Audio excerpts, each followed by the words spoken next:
Društvo za vodne aktivnosti Drava je kot en podporn člen večje skupine, to je Telekoma in pa Zavoda za zdravstveno varstvo Inštituta za varstvo okolja, ki smo tukaj prijavili na to temo, na temo Drave, na temo ohranjanja okolja, smo prijavili Life Plus projekt.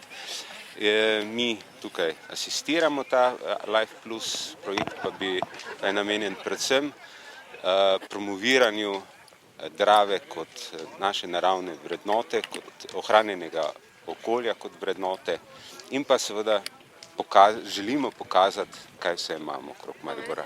Naš glavni namen je pravzaprav opozoriti javnost na to reko Dravo in na vse skrivnosti, ki jih skriva pod gladino. Delno prvič ekologija, to se pravi, da ohranjamo Dravo takšno, kot je, čisto, drugič pa tudi v teh potopljenih delih za elektrarnami se skrivajo stare struge, ki so polne skrivnosti, temačnih globin in pa tudi precej različnih rib živi noter. In naš glavni namen je pravzaprav popularizirati ta v bistvu naš ekosistem podvodni. Vemo, da je tukaj na tem mestu Drava globoka 25 metrov in ko smo ga odkrivali, ta kanjon, smo ugotovili, da je tu en čisto poseben podvoden svet, ki je potopljen že vsaj 50 let, mogoče še več in zagotovo je zelo zanimivo. Ocenjujemo, da je dolg približno 200 metrov, čeprav smo bili do zdaj samo na enem ozkem delu tega kanjona. Je pa še seveda Drava, vsaj v tem zgornjem delu med Mariborom in Dravogradom, skriva ogromno izjemnih čudes. Kolikšne izkušnje pa so potrebne za takšen potop? Globine niso velike, ampak glede na to, da pa je nizka temperatura in glede na to, da so pravzaprav okoliščine precej zahtevne, je pa od potapljačev zahteva predvsem neko znanje in pa tudi izkušnje. Tako da danes grejo vodo predvsem tisti potapljači, ki so tukaj že bili in ki so pravzaprav že na preteklih potopih to pokazali, to obvladajo. V času potopa je imela Drava približno 4 do 5 stopinj. Pri potapljanju v tem času pa je potrebna še posebna previdnost. Reka je botna, zdaj ta najboljši čas, ko da se reka spušča, ko odpira vrata, je mimo.